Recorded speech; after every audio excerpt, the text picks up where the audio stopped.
welcome to the second podcast for Underbelly. I'm Rainey. I'm Rita. And today we are going to talk about flowers in the attic. Ooh, okay. I think it's the topic for our second episode. Oh, we're like totally doing it for the views now. Flowers in the attic. Absolutely. No, just kidding. But this is a book that is near and dear to both of us. Mm-hmm. But before we begin, some housekeeping. And my apologies to Rita because I think I was horrible. That pain is still fresh. And I want to thank who pointed it out to me. I forgot who it was, but Dickon didn't die in the book, Rita. I'm sorry. He died in the movie. But you know what? I want to point out, in that BBC movie, Colin Firth played adult Colin, so I think I get brownie points.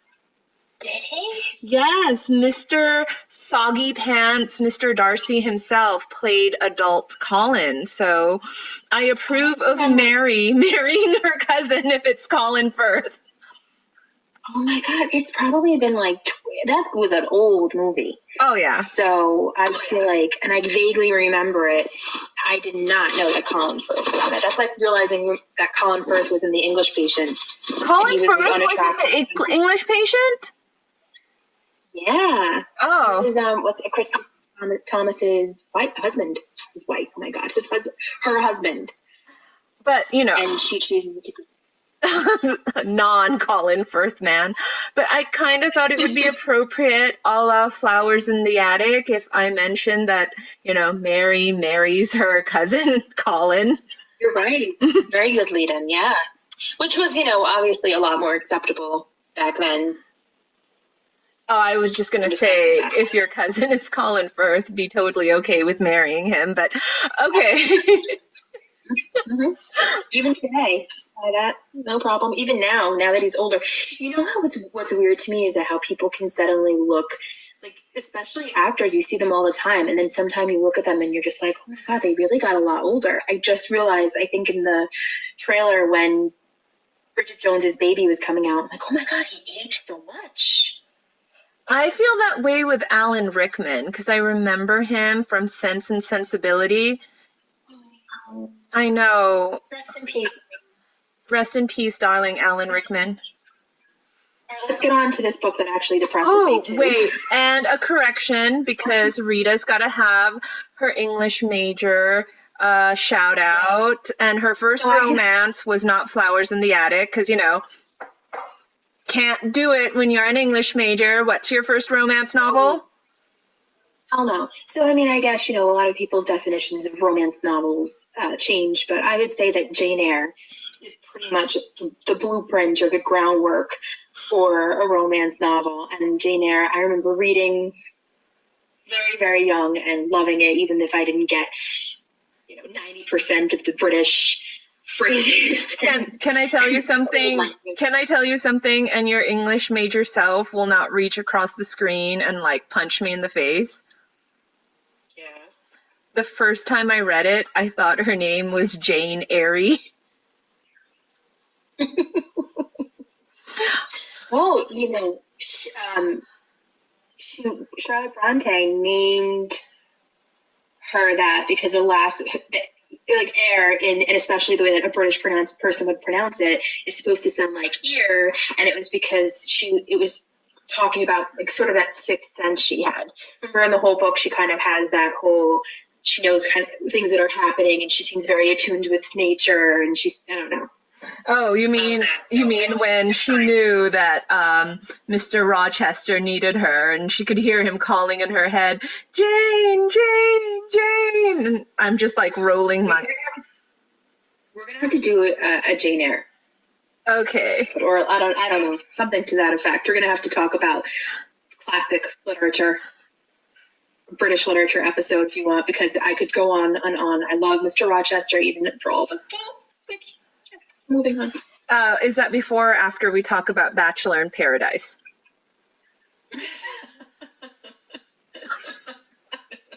I'm going to need something light after this, because Flowers in the Attic is a very heavy, depressing thing to tackle, isn't it? I think I think that this is our Mount Everest. Never let it be said that we shy away from a challenge. And okay, enough stalling. Deep breath, deep breath. Are we ready? Here we go. Here is our Flowers in the Attic. Rita, please take it away. Sure. So I'm not sure how many people listening to this will have ever read the book, so I'm just going to give you a rundown about it. Basically, V.C. Andrews wrote this tale of this family who suffer a great tragedy. It is two parents, obviously, and then 4 children, Cathy and Chris, who are older, and then they have twins that are a lot younger than them, and the father ends up dying, killing their idyllic childhood in a terrible blow.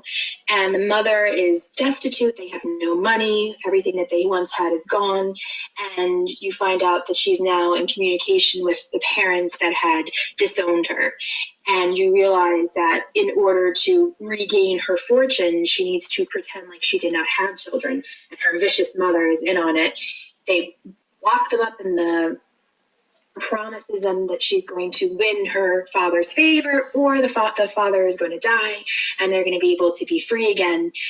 And as the book progresses, you realize, no, they're not. And they sort of just undergo this horrendous experience where they're not allowed outside of the house. And as these things will happen, Chris and Cathy, the elder siblings, which we will discuss in much more detail, are going through puberty at this time and end up falling in love. I would say that, okay, not only was that an excellent summary, thank you so much, Rita, but I would actually say that on top of the, of course, the incest aspect, Right. It really has elements of what I would consider Southern Gothic, right? Absolutely. I mean, Gothic novel, absolutely. And it's a horror novel, really. I mean, it's a nightmare. It is. Absolute nightmare. Not only does it have the classic Gothic elements, of course, creepy house, over religious. Yes, I was going to say it has that Southern Gothic literary appeal too, of creepy family secrets, Southern gentility. The ghost in the attic. In this case, it's the children in the attic. Exactly. Everyone is beautiful, but behind that beautiful facade lurks something evil.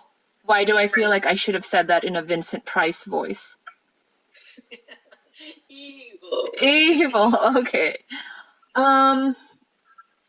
So how do we want to discuss it? Do we want to talk about the children in the attic and why? Well, okay, if you and I were in that attic, would we have obeyed their mother, Corinne? Yeah. Well, first, I should have said that they're all called, I believe it would be pronounced the Dollangers, right? And they were all beautiful. The parents were beautiful. The children were beautiful. And they were all called the Dresden Dolls because they were just all beautiful blonde hair, poor, faces, all perfectly featured, all very bright. And no, come on. You are whitewashing how obnoxious the beginning of that novel is when Cathy says that we didn't really have that many friends because people were jealous about how beautiful we are. Did she say that? I don't remember that. I do remember her saying that everybody admired them. Yeah. And I think that there was a little bit of resentment. And I think that Cathy was really aware of the fact that her parents were beautiful and admired. Shall we also kind of get to the fact that, spoiler alert, but not really, obviously we're talking about this, you find out that the parents are related and they're told, and you find this out much later in the novel, but we might as well say it now to help explain the physical features and why they're all so beautiful and perfect, is because the father, you're told, is actually the half uncle of Corinne. Well, okay, We find out much. I think we have to make V.C. Andrews' Flowers in the Attic series a two-part thing, because the last book in the series, which is actually a prequel, so much is debated about how much did V.C. Andrews write and how much did the ghost author write. Was it retconning? The prequel, and I believe she wrote She definitely wrote Flowers in the Attic, and I believe she wrote Petals on the Wind, which is the follow-up to that. So maybe in another one we can talk about all the other books, and maybe we'll focus on, because this is a very interesting thing that people won't know if they don't read V.C. Andrews. But what V.C. Andrews often does, and eventually when she died, a ghostwriter took over, and they continued to pump out novels under the name of V.C. Andrews, but she would normally do is she would have the first book. So Flowers in the Attic was the first released book. Then she would have Petals in the Wind? She had Petals on the Wind. And If There Be Thorns. One other book. If There Be Thorns. And then she would release the novel that take place chronologically before the first novel she released. So the very last book that was released, Seeds of Yesterday. No, the first book about Olivia. Oh, wasn't that Seeds of Yesterday? Well, was it? We'll stick a pin in that, and then we'll double check. Flowers in the Attic, because I could go. I think that happened in the other books, and I was afraid I was going to do that. Yeah. So anyway, No. We'll make this a two-part. You find out that the parents are related. So that's just kind of an explanation too as to why they all kind of look alike, and then for beautiful blonde hair, and everybody's envious of them. Yeah, if those of you guys are like lost in our conversation, let's just put it this way: Cathy and Christopher's family went full Targaryen. Yeah. Let's just do that.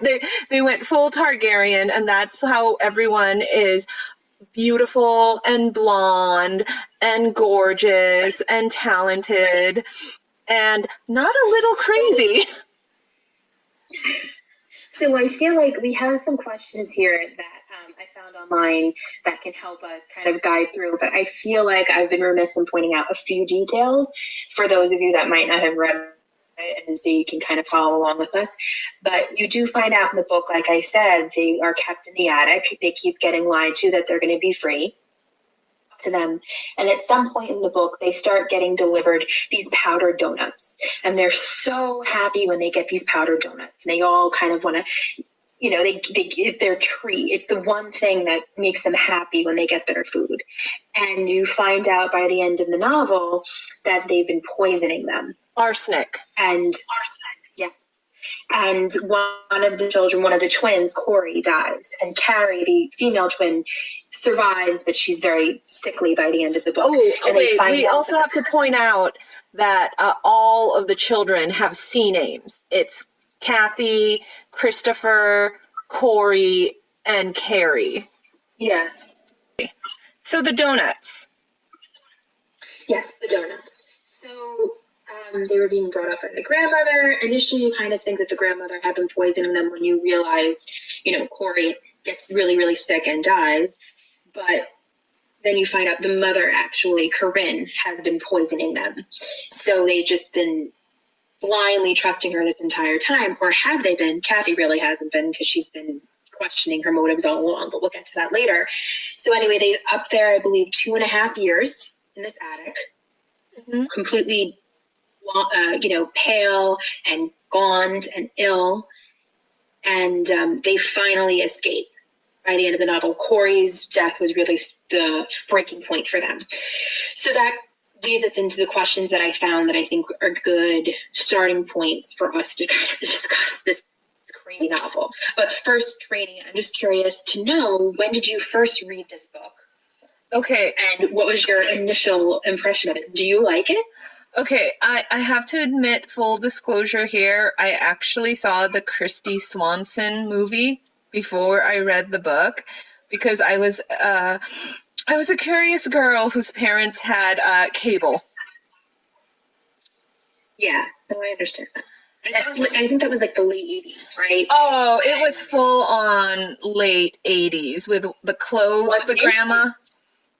Yeah, what's interesting about that movie was that Christopher and Cathy do not have an incestual relationship, which, by the way, I also didn't really get into this before, but in the book, they have a full-fledged incestual relationship. And like I said, full Targaryen. They went full Targaryen. Exactly. So, but in that movie, they do not. They kind of gloss over that. Well, okay, I will say they did sleep all in the bed together. There was that scene. Yes. And they have a few looks, but they never have sex. And they don't do half of the stuff that Chris and Cathy do in the novel. I know, but all I'm saying is you and I have brothers, and if I was taking a bath and I was naked, and even if I was crying, my brother would not embrace me while I was wet and naked. Right, but again, it goes back to the fact that they were in such a strange situation and such a claustrophobic. They only had one another to depend on situations. So, in that film adaptation, that was their choice. They were like, okay, we're going to have, maybe some allusions to it that those who have read the book might pick up on, but we're not going to, they were afraid to go there. Oh, I would be afraid to go there. Right. So did you read it after that then? Yes, I definitely did. I continue to be one of those people who I'm going to wait for the credits and see, where this is from, especially with the whole based on the novel by V.C. Andrews. Right. And I will say, did you like it? Oh, yeah, definitely. I think the book actually explained things a lot more than the movie. I will say that the movie doesn't show how long they were there in the attic. I think it condenses it to maybe a year or two. But in the book, they were there for several years. Yeah. I believe 2.5, maybe close to 3. Mm-hmm. I believe it was that. And that, as you know, would be an eternity. People have to keep in mind, for those that you have not read this, they are put into the attic. Mm-hmm. They have two small rooms, or a small room that's on the very top floor of this gigantic southern mansion. And then they are allowed to play in the attic, and that's it. And they are not taken out for any reason. They never have any kind of break. They never, have any time that they're allowed to go downstairs. 1 or 2 times it happens, but that's issue that they're allowed to sneak around. But other than that, that is their home. And I think that's just such a crazy thing for us to think about. They're there for so long, and in these very important years where you need sunlight, you need other people. These are your most social years, coming from I believe 13 to 16. I think they were there. 13, he's 17, I think, when they leave. Chris is 17 when they leave.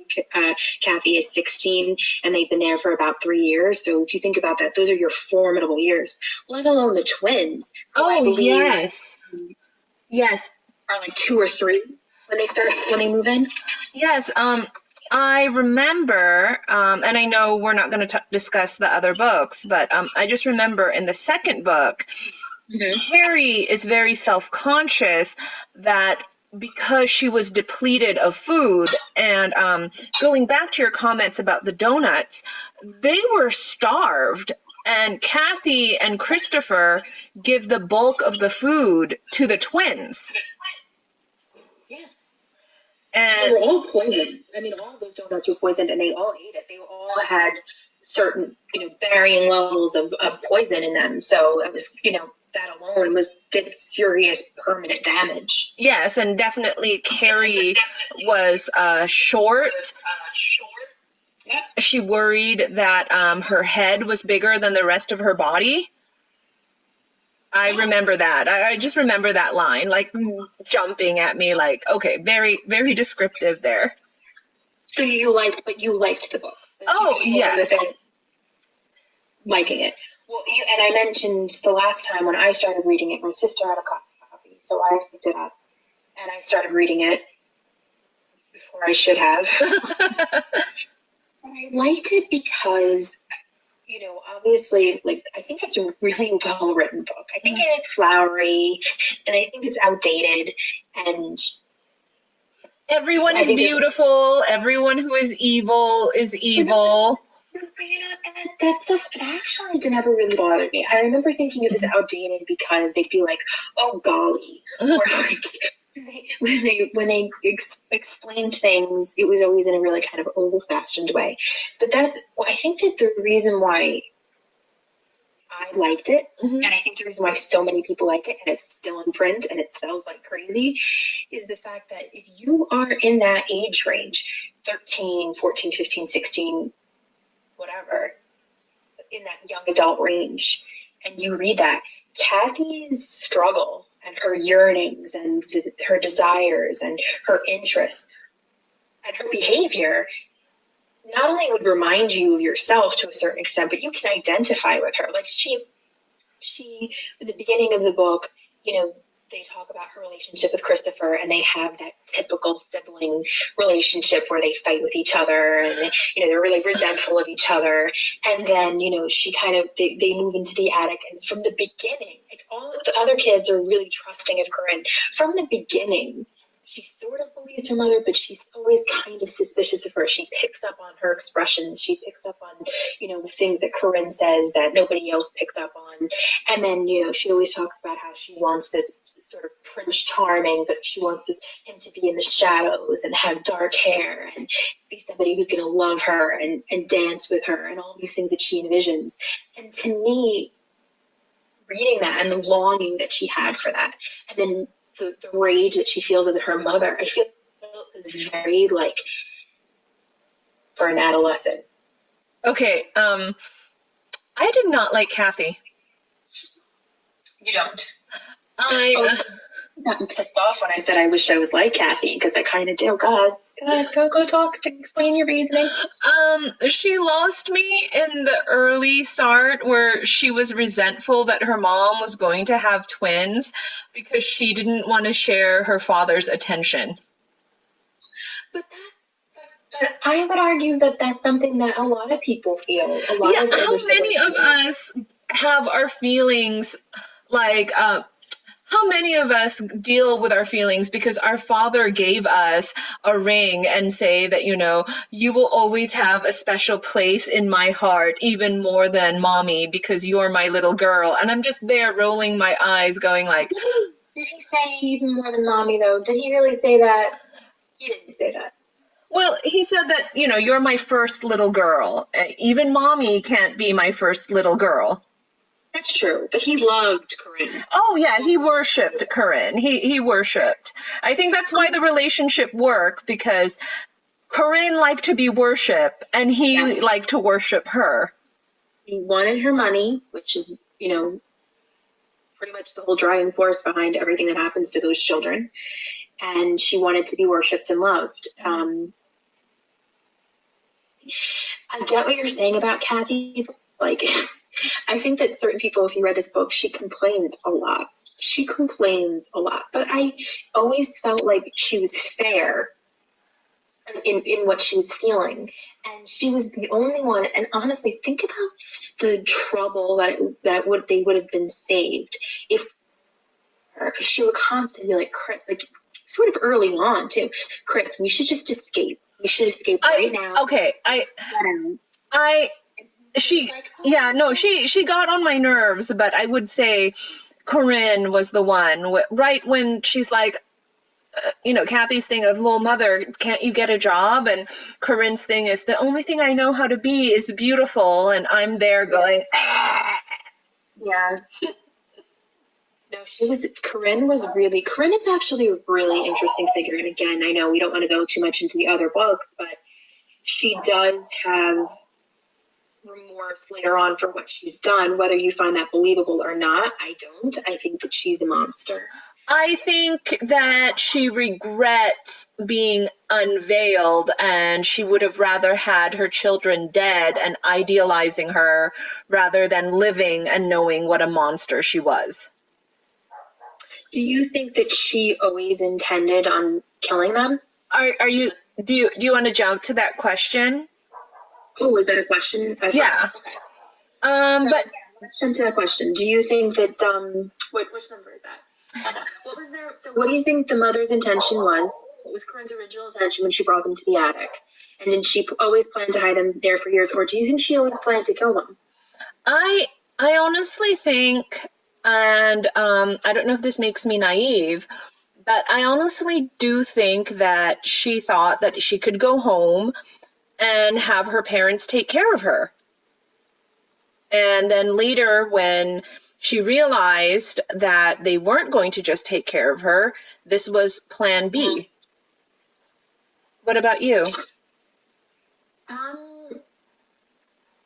It's really funny, and it's kind of one of those things where it's like if you read a book a couple of times, especially at different ages, you read with a different interpretation of it.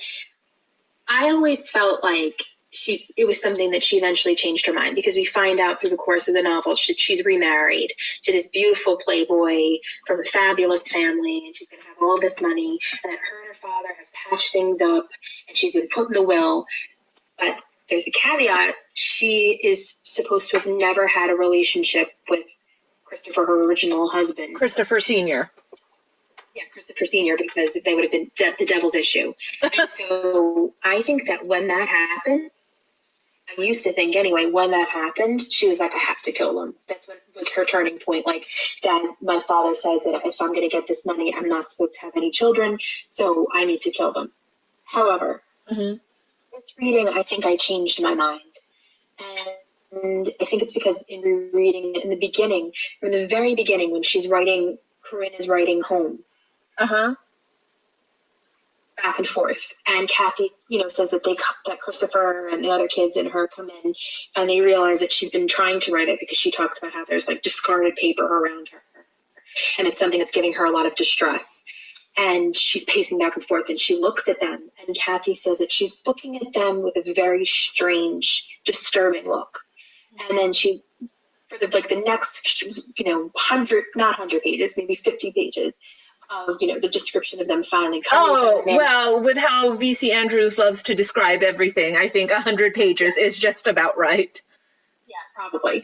But she says that, she keeps looking at them with strange looks, and then Cathy says she uses the word and phrasing. And for me, I also, when I'm such a nerd, I was researching this too about other people's interpretations. And someone said that it's obvious that she never attends the typing school that she tells them she's attending in the beginning.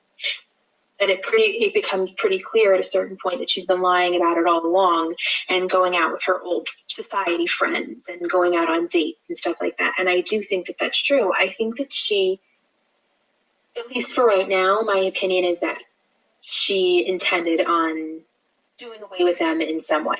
Well, see, and believe me, I'm not a Corinne defender, but remember how she wanted the kids to look good the first time they meet the grandmother. So if she was planning on killing them all along, why bother trying to dress them up? Yeah. I mean, I don't know. It's so complicated. I really don't know. I mean, the one thing is, what is she going to do? Take them all out and strangle them in the backyard? She couldn't do that either. Oh, no. Corinne can't do her work. Someone else has to kill them. Killing your own children is for poors, not for people like her. There's actually a really interesting back and forth in the book where Corinne is actually talking about how she's going to typing school, and Cathy keeps grilling her because she's sort of like, how fast can you type now, Mama? What are you doing now, Mama? What does your teacher say now, Mama? Because Cathy's very intuitive like that, and she picks up on something, something's not right here. Oh, yeah.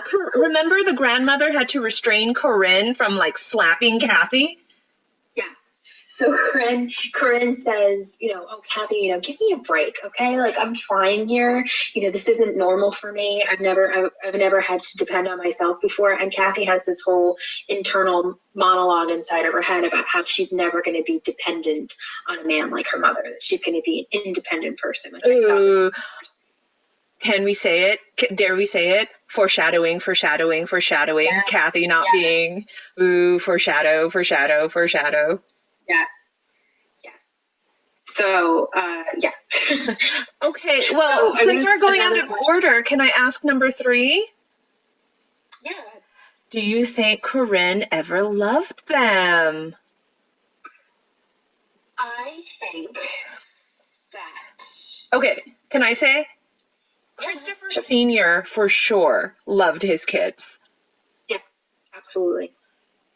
Like, there is never a doubt in my mind that had Christopher Sr. not died, none of this shit would ever have happened. If Corinne had died and their dad had lived. Yeah, no, that would never have happened. Even though he did give a gold ring to his oldest daughter, but never mind that. You're very disturbed by that. It's like I am! We'll come back to that when we discuss, our Freud issues later on, but I think that Corinne was a very selfish, greedy, vain, prideful sort of person. And I think that she was one of those people who love their children because they're extensions of themselves. So she really loves Christopher because he looks just like his father, and Christopher adores her. And Cathy, Cathy's really a daddy's girl, like we've been mentioning. But she loves, it seems like she loves her too. She does good things for her. And then she's going to have the twins, and she's, very excited when the twins are born. So I think that it was sort of like they were possessions. And it goes back to those people referring to them as the Dresden dolls. Like, I think that they just fit the image that Corinne was looking to have at that time. I think that it changes in that, obviously they don't fit into the image that she wants anymore. So at first when they move into the attic, she wants to keep them happy. So she comes up and, she kind of gives them advice. It's sort of like a detached, like for your own good sort of thing. And then I think that switch happens when she realizes they're better off dead to her. And she changes. What do you think? Well, it's very strange. I mean, I do totally agree with you that she loved them as extensions of herself. If they weren't beautiful children, I know for a fact she would not have loved them. Because, she can't be a mother to ugly kids. No, if it was an ugly kid, even in her idyllic lifestyle before, it would be in the attic. When they were in the attic in the beginning, and remember they made that, like, paper flower garden? Yeah. And she was like, oh, you are so clever, kids, and da-da-da-da-da, like, it won't be too long. I don't think she ever really... Corinne is such a complex character to me, and I find her fascinating because, number one, in the beginning, Cathy was like, proud that her mother was beautiful as well. She's like, oh, our mother wasn't like a normal mother. Our mother was beautiful. And that just... I hate Cathy so much. I can just so tell the way that you talk about her. You loathe her. Funny. But then, on the other side... Corinne was just so monstrous, she couldn't even kill her children herself. For God's sake, she made the grandmother feel guilty. The grandma's like all praying, like, forgive me for what's going to happen. Yeah. I really think that Corinne is just so mysterious. Like, you just never really know what she's thinking. And I think that that's really why, especially, she hated Cathy.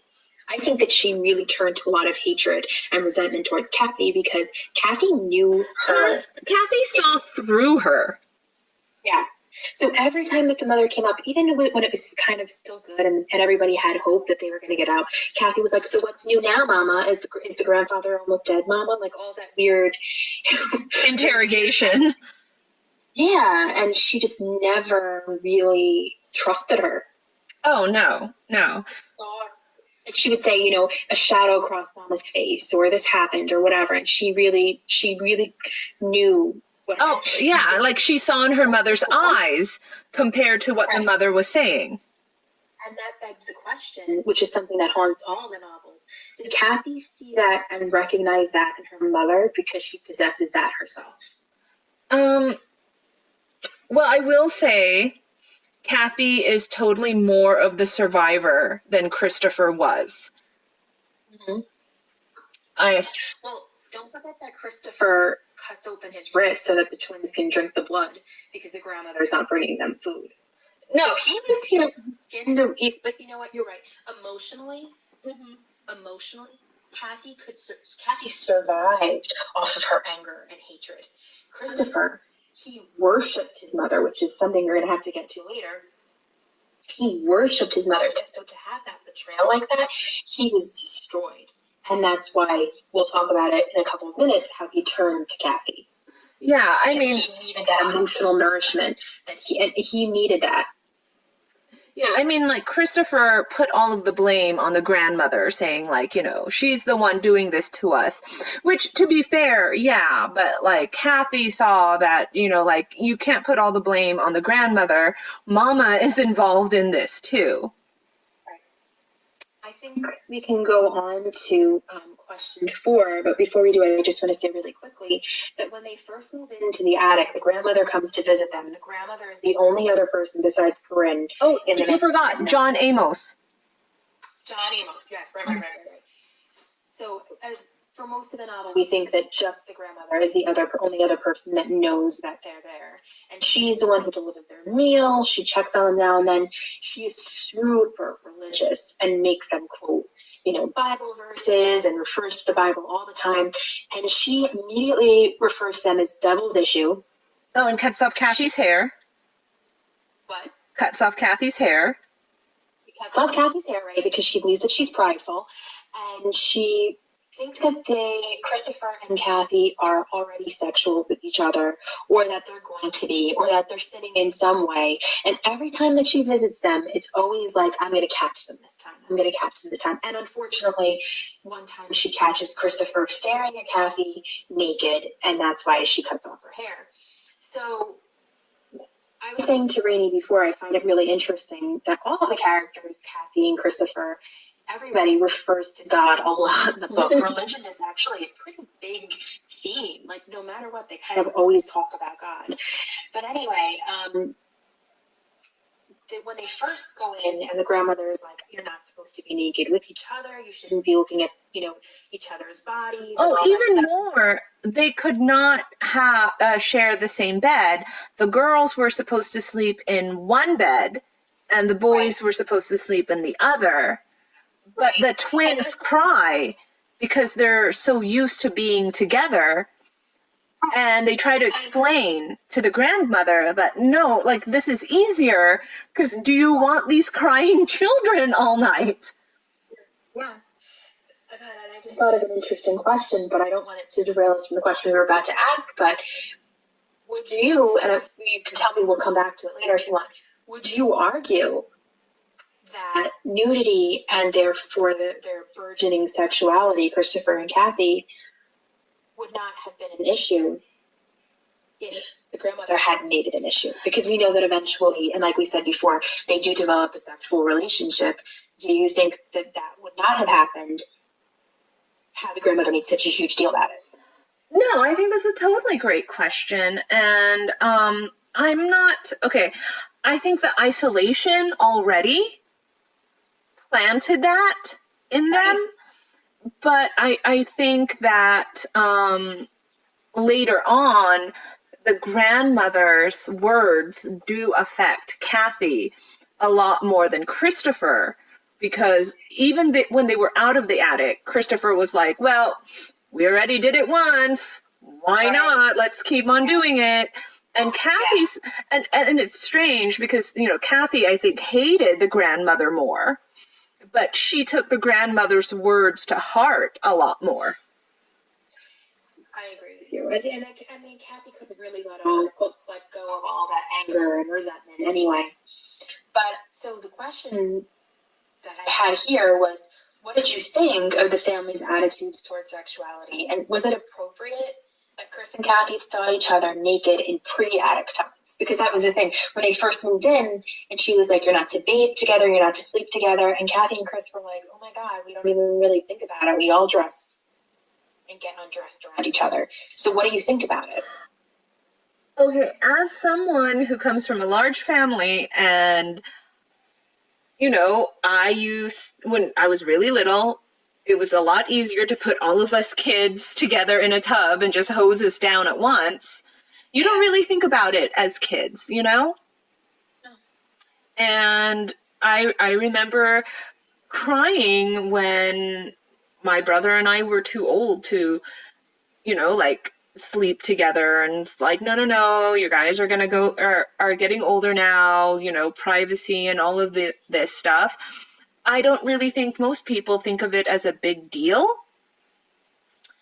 Although I will say, what I did find a little disturbing was how, like, Christopher just, like, needed so much emotional support from his mother. I don't know if there's such a thing as emotional incest, but if there is, Christopher totally had it with Corinne.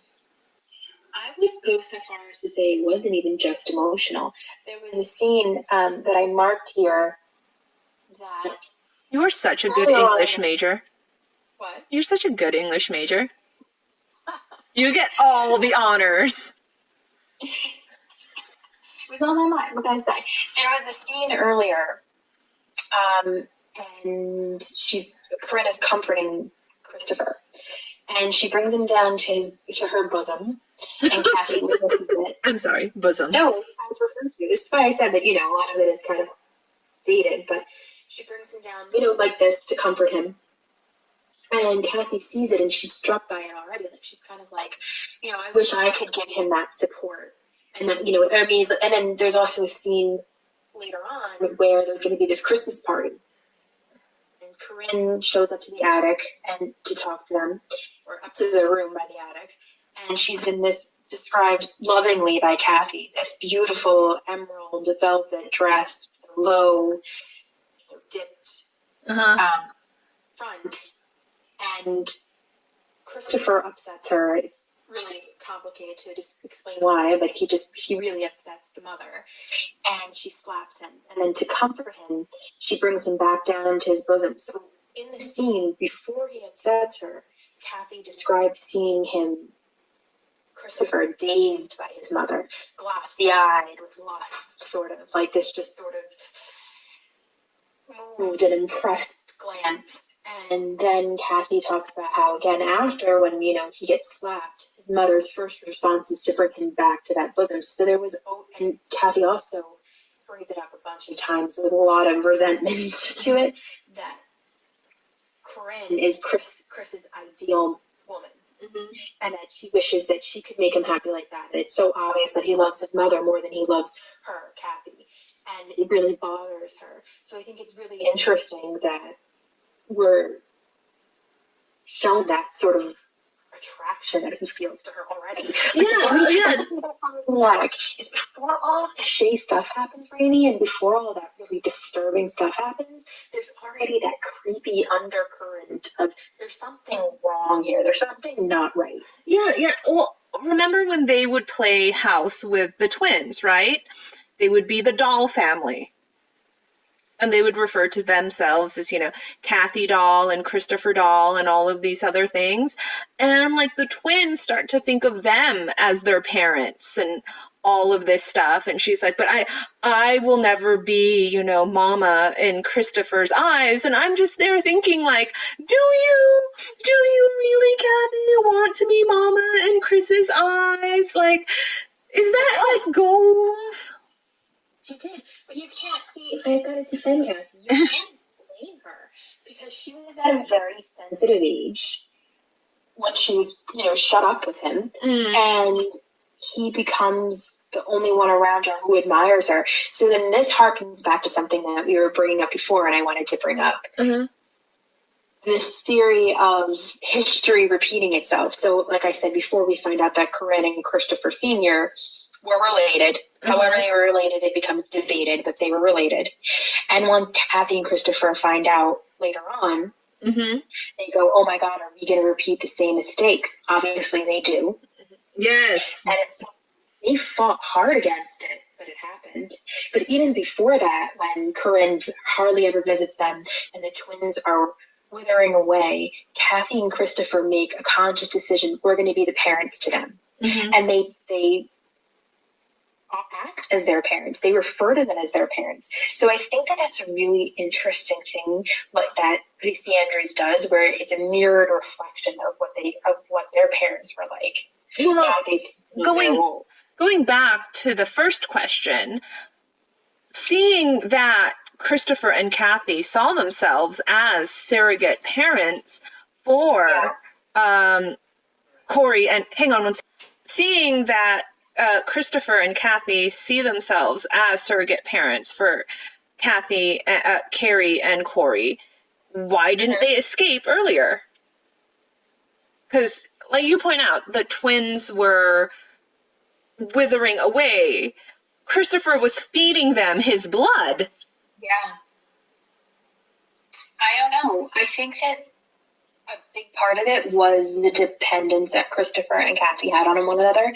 I think if it had been up to Cathy, and if she had a little bit more encouragement, she would have had them escape a lot sooner. Christopher was so in love with his mother, and I don't even mean that incestually. Like, I just mean that he really felt like she was all they had left.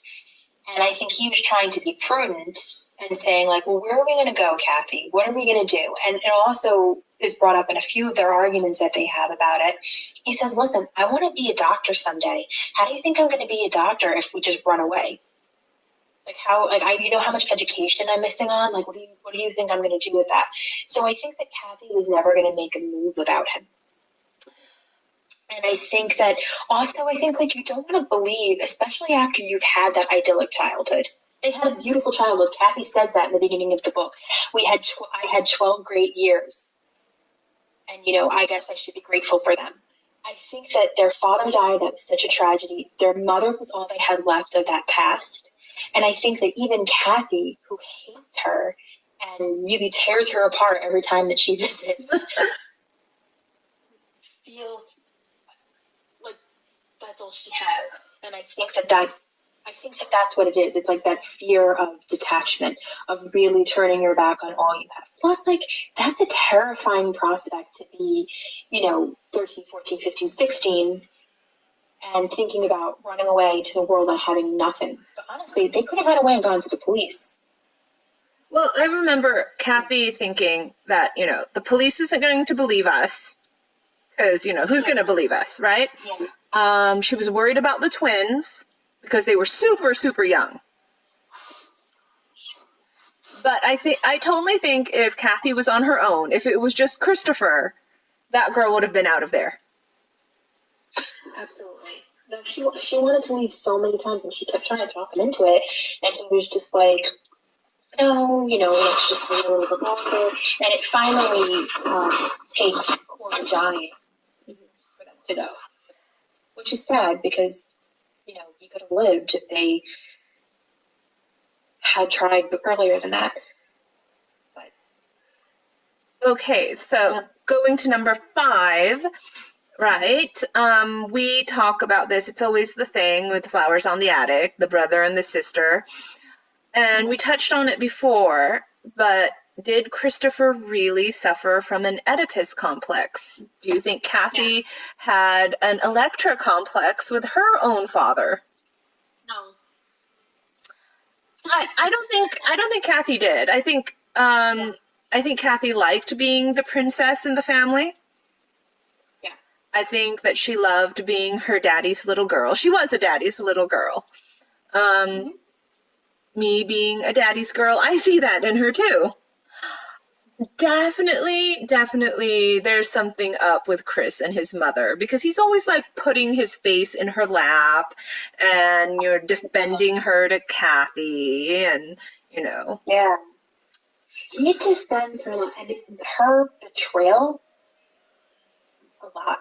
There's this scene where Cathy talks about how she's, aching and very upset about the whole thing. But Corinne has disappeared for, I believe, 2 months. Mm-hmm. And Cathy can't fucking help herself. She's asking him a trillion questions. Chris, where do you think Mom is? Don't you think it's weird that Mom's not here? Don't you think Mom should have stopped in? All these things. And she's battering him with these questions, and he's getting more and more and more hurt. And he responds back to her, Cathy, don't you think I wondered these things myself? Oh my God. Like he becomes overwhelmed. And she says that she knows that he's really hurting. And she says, if I'm aching, Chris, who loves Mama, must really be hurting.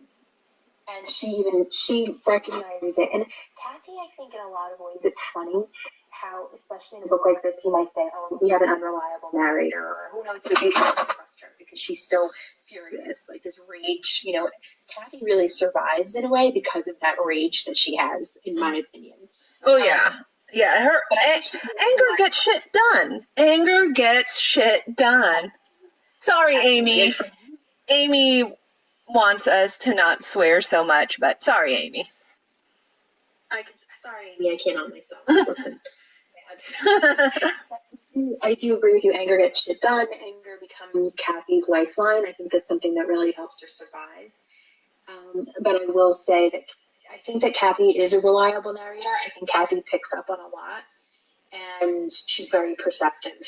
And I think she constantly makes note for us as readers that connection that Chris has with Corinne. So I definitely think there's an Oedipus complex going on there. Well, that gets transferred to Cathy.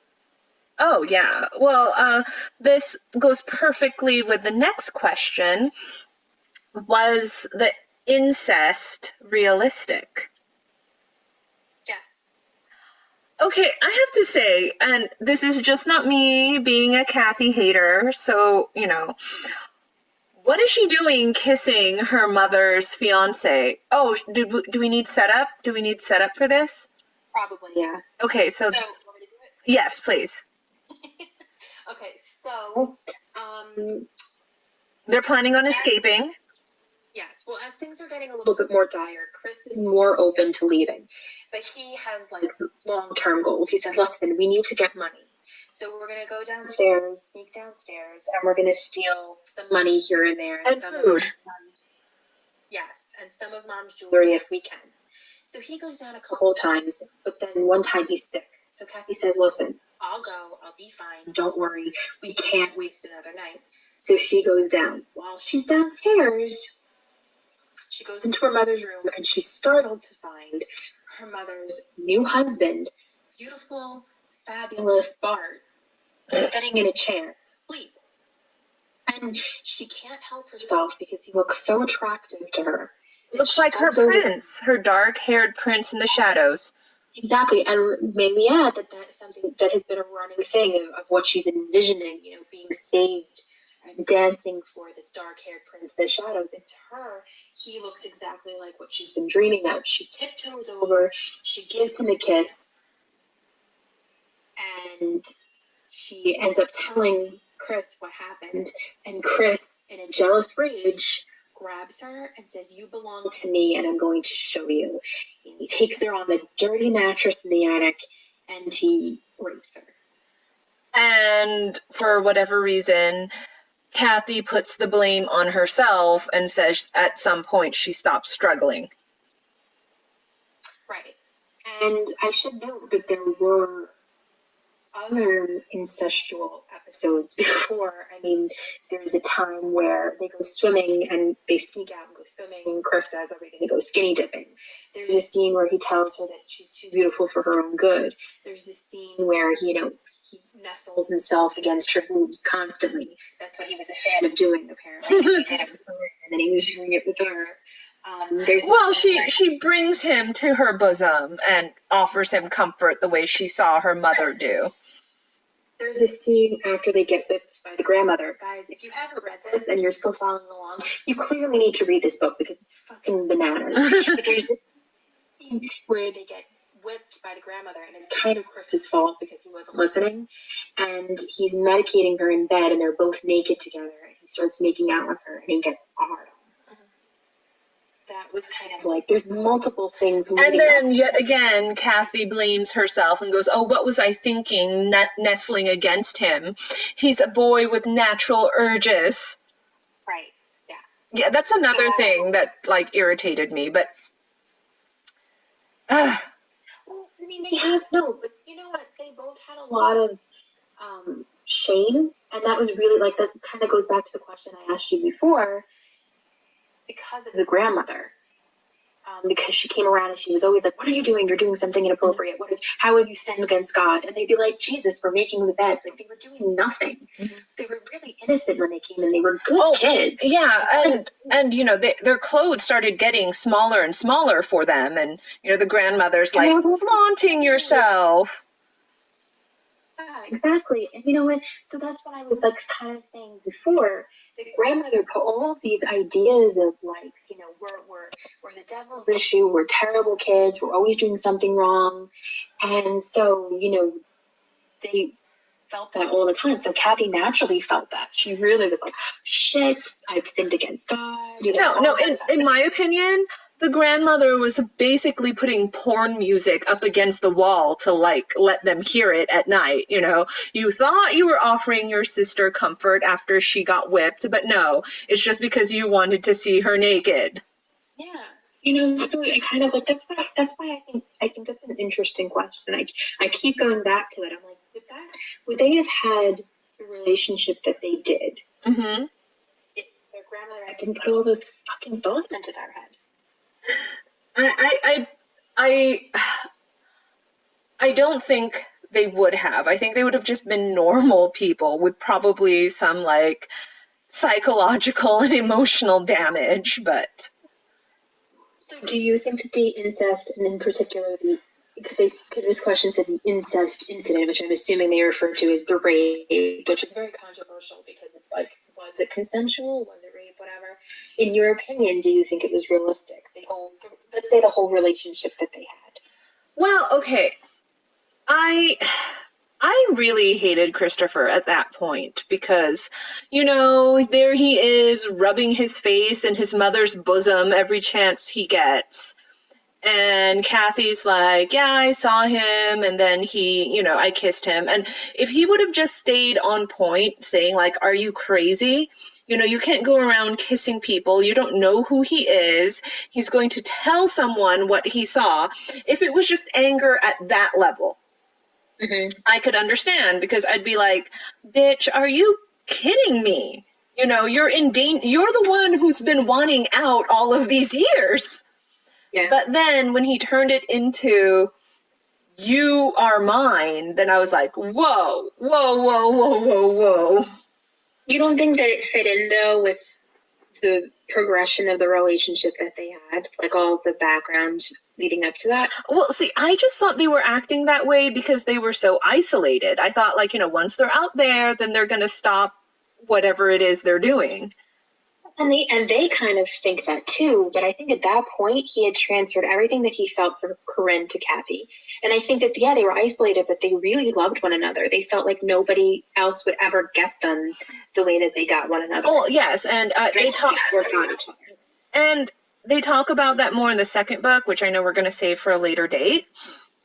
But just to point out, when they got out, Cathy wanted to put it behind them. Christopher was the one who kept on pushing it. You know, she's like, we need to be normal. We need to do this for Carrie. You know, we had like between us, you know, 10 years of almost a normal life. Carrie has, you know, had none of that. She lost her twin. Let's be normal for Carrie. Christopher was like, now we're out of the attic. Okay, we can have a normal life, but, you know, you and we're still going to be together, right? Yeah, I think that Cathy felt like she needed him, but I think that Christopher needed her more. I don't know. Christopher and Cathy they're fascinating, but they both annoy me to no end. Oh my God. Well, so that's a stupid question. Why? So I guess this kind of goes back to something else that I was saying before. So why do you think this book is so popular with junior high girls? Oh, come on. It has everything. Junior high girls have issues with their mommies. Yes. Yep. We're curious about our bodies. Mm-hmm. The descriptions are all up the wazoo with VC Andrews. Everyone is beautiful. Everyone's dramatic. Cathy is right up there as an over-emotional junior high girl. And it has sex in it. What junior high girl isn't curious? Burgeoning sexuality, frustration, horror element, ballet, fairy tales. I think I have to defend VC Andrews a little bit more here. Mm-hmm. So I'm with you, but I think it's agreeable. Like I agree with you exactly. Like that, you know, there's the whole relationship with the mother. There's sex. There's, you know, your body developing, all that stuff. I do think that VC Andrews also tapped into the need that we feel to be loved. Mm-hmm. And I think there's also, like we were talking about, Corinne is a really fascinating character. Cathy and Christopher are really fascinating characters, even if they can be a little annoying sometimes. And I highlighted this, and this goes back to other things. And there was a couple of things that I had wanted to read, and I don't want to get redundant, but there's just this one thing that I think is interesting and kind of goes back to everything that we've been saying. But it's like she's talking about how she loves Chris. Mm-hmm. This is before they do anything. Things, but, you know. She says, that's when it came over me in a cataclysmic flood. I loved Chris, and he was my brother. He made me whole. He gave me what I lacked, a stability when I would run off wild and frantic. And what a perfect way to strike back at Mama and the grandparents. God wouldn't see. He'd closed his eyes to everything the day Jesus was put on the cross. But Daddy was up there looking down, and I cringed in shame. VC Andrews has this amazing way of rationalizing and almost making you, at least for me, root for Chris and Cathy. And yeah, in survival ways, kind of also in a romantic way, and I don't know why, and I feel dirty saying that. Yep, must be a Catholic. But I also say that it was really clever that VC Andrews, on the surface, you could say, oh, she just wrote a trashy book. Or she just wrote that they get together because they were, you know, isolated and they didn't have anybody else. And that's just kind of the natural thing if two kids are going through puberty together. But she even points out there what a perfect retribution it would be against Mama and the grandparents. And I think that even if you don't realize that when you're reading it, that she's written such a very complicated and layered story. We've got this horror Victorian element going on. We have romance going on, but we also have like this really anger revenge tale, like a Kill Bill of incest going on. You need to watch Old Boy if you want to talk about revenge incest. But anyway, yeah, I mean, what better way to strike back at a grandmother who's always implying that you and your brother were like getting your nasty on by actually doing it? And I have to tell you, I read this book way too many times, but an embarrassing amount of times. And I have to tell you that it never struck me before. And she says it right there. And there's a couple of other times where she alludes to it. What better way? So you almost better way to get back at them than have us have this, you know, incestuous relationship. Give Grandma exactly what she thinks we're doing. And I'm thinking about it, I'm like, I've never really looked at it that way. But I almost wondered, did Cathy make a conscious decision to do that? I don't think so. I think... Or was it just an add-on? Like, I have the hots for my brother, and this would really piss off Grandma and Mom. This is great. Well, she felt shame after Christopher rapes her, right? Mm-hmm. And then she resists him for, I think, what? Another book? Yeah. She marries 2 other people. Yeah, she's babies by 2 other men. Yeah, so they get together at the very end of the book. Yeah, so I don't think she actually, if she really had those feelings, I don't think she carries it out. Well, I have a question for you. So multiple times she says to Chris, aren't I pretty? What do you think of this? Chris, what do you think of that? The girl that you're looking for in the future, because they would talk about what it would be like once they finally got out and, got married or whatever. Would she be like me? Like, she kind of toyed with him. She sort of, that's where she got her touch of vanity from, or like, but, flatter her vanity anyway, that she could be like, Chris, do you think I'm pretty enough to get a husband? Like, she does things like that multiple times. She's and that's why it's like kind of creepy in a way.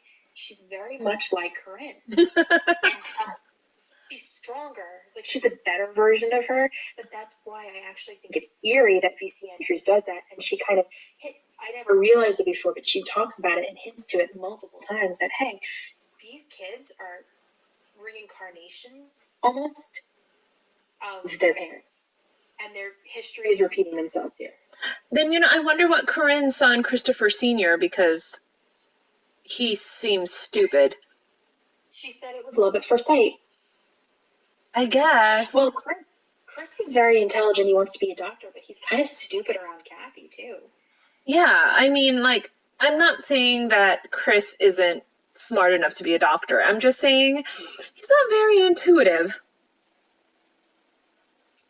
No, that's why I was saying, before about how Cathy picks up on all that shit, and that's why, Chris needs that emotional nourishment more than Cathy. Cathy writes Corinne off very early, and rightfully so, of course. But she like I said, she gets fueled by that anger. So then I have another question for you. Okay. I'm full of questions. Are you ready for this? All right.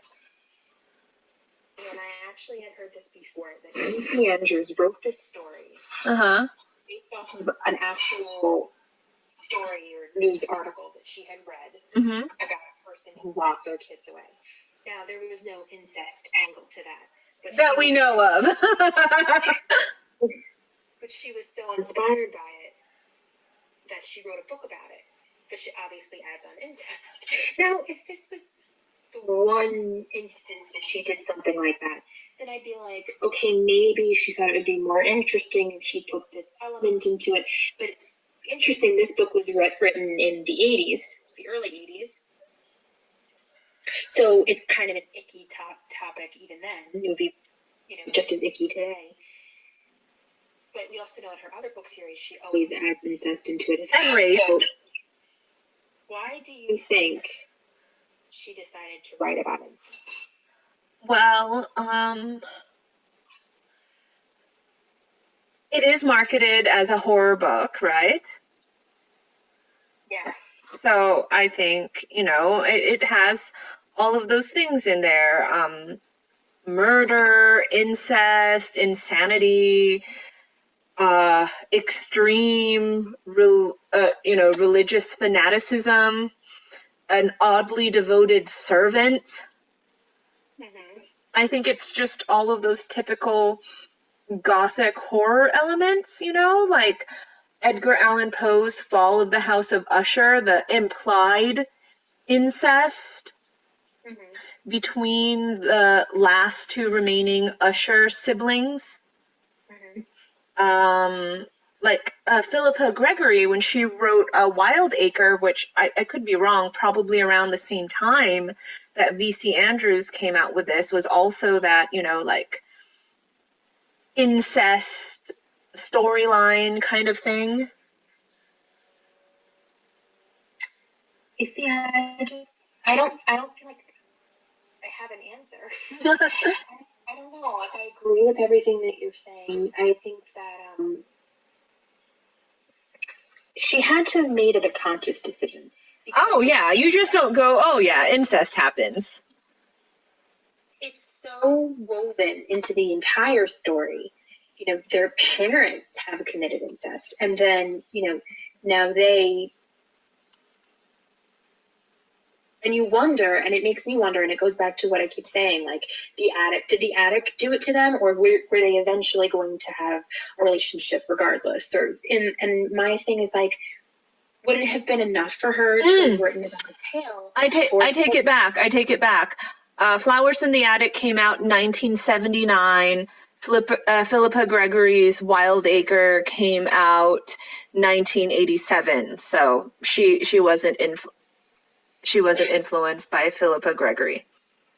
I don't know. It's just like, would it have been enough for her if she wrote a tale of these 4 siblings locked into an attic, and everything happened minus the incest? I don't think it would have been the scandalous novel it was, and it wouldn't have been such a thrill for junior high girls to read if it didn't have that element to it. It's kind of messed up too, right? That junior girls read it. Like when I read it and you shamed me. I did not shame you.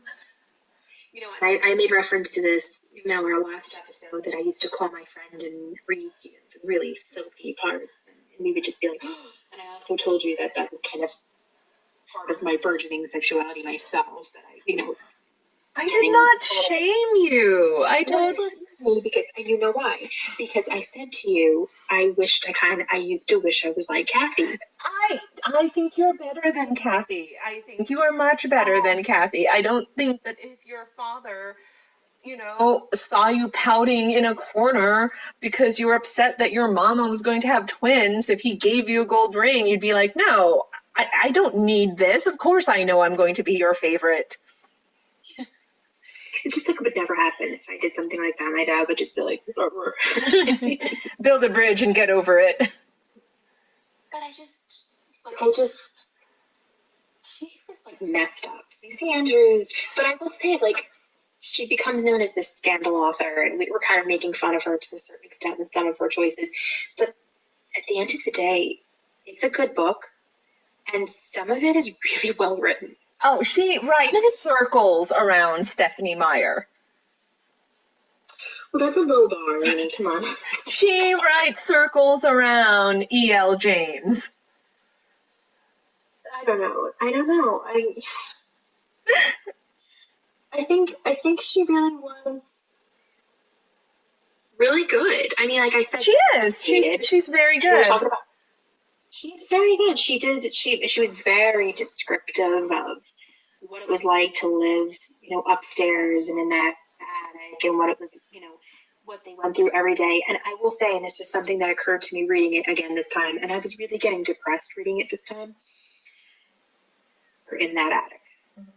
I absolutely was with them as they're, doing the decorations in the attic to cheer the twins up, and as they go around and they explore the chests as the days go by and they become a lot more listless and defeated. You feel like you're up there for just as long as they're there. I do. I was rereading it again, and I admit I'm an asshole because I kind of giggled when they said golly or that's swell, and some of the descriptions of what the mother wore that was supposed to be so fashionable. I'm sorry. But some of the other things too, saying that they were like the faded flowers on the wall that they decorated, that got me. That really did get me. And describing the grandmother as like a vulture waiting to prey on them, that did. So she's a very good author. Of course she is. I mean, there's a reason why she's a bestseller and why her estate keeps on selling to this day. And I think, and I said this to you before too, it's interesting that, and I kind of also wonder if this was sort of her inspiration behind that whole incest development that she had. But I was saying to you before that there was a lot of fairy tale elements brought up. Oh, that's very true. I mean, if you look in the original fairy tales, like the Grimm brothers, or Hans Christian Andersen, there is a horror element to it. Yeah, and there's always a disturbing element in the classic fairy tales. There's always something really and there's incest in certain fairy tales too that happens. So I think it's interesting that she constantly brings up fairy tales. And well, even Hansel and Gretel with, the mother telling their father to leave the kids in the woods, to abandon them so that they can survive. yeah. Cathy envisioning herself as a princess in a tower brings us, visions of Sleeping Beauty. And in the original telling of Sleeping Beauty, the prince actually rapes her while she's sleeping. Yeah. I believe she has a baby before she even wakes. I'm pretty sure she gets at least pregnant before she wakes up. Twins, actually. It's disturbing. Twins, there you go. Yeah. Disturbing. Yeah, I think John Amos as the evil servant. The grandmother, always being referred to as the grandmother, like Cinderella's, always referring to the stepmother. Absolutely. I think that, also what happens is Cathy has this dream of being a ballerina. Mm-hmm. And so Swan Lake comes up. Yes. Cinderella comes up. So Cathy is also, what's funny about Cathy, as pragmatic as she is and intuitive as she is, she's also a huge dreamer. She's a big romantic. When she's dancing up in the attic all the time and Christopher watches her in the shadows, she brings up all of those old fairy tales too.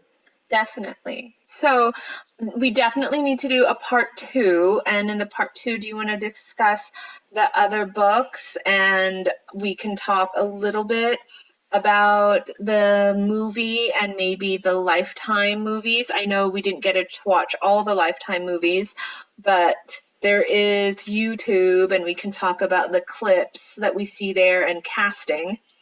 Yeah, and plus I'm sure you want to talk about My Sweet Audrina. I think My Sweet Audrina needs to have its own episode all on its own. I mean, honestly, so it's funny because I'm saying to you, I love Flowers in the Attic. It's it's a very nostalgic read for me because that's all I read when I was younger. Well, not all I read. I have to defend myself again, but it was a frequent read for me. English majors unite! But rereading it, I was really depressed. It was depressing. And I remember My Sweet Audrina being a big downer as well. Really very gothic, just disturbing. I gave up halfway through that book. I had to stop, and then I went back trying to read it. Because it's just okay, no. The cousin who breaks her bones in front of her to freak her out, that freaked me out. Anybody listening, can you see what we mean about Lucy Andrews? Can you see what we mean about her? And she definitely wrote My Sweet Audrina. That was not the ghostwriter. She wrote that. So you can see, if you're interested, if anybody wants to read it. I mean, go for it, but I strongly suggest Flowers in the Attic. I feel like it's a lot more classic. Just classic. Maybe we'll just save My Sweet Audrina for October. For Halloween. Yes. Don't go watch any scary movies. Just listen to us talk about My Sweet Audrina and hear me scream in the background while Rita laughs maniacally and just reads me passages from it. So I was going to say that probably next time we'll talk about that, if anything else. I was also going to say that I would like to talk about Jane Eyre sometime in the future, too.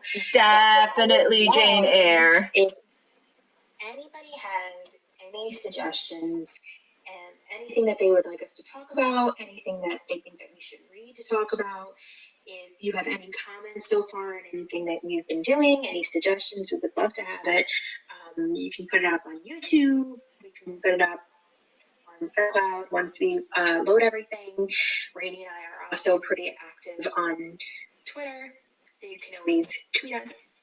And I'm sure we'll post it on YouTube, Yes. Twitter accounts, whatever. I will put all of that in the description in our YouTube. So look for this episode, and the description box will have our contact, and I'll also put it on our Soundgarden. Okay. the 90s girl in me's coming out, our SoundCloud account.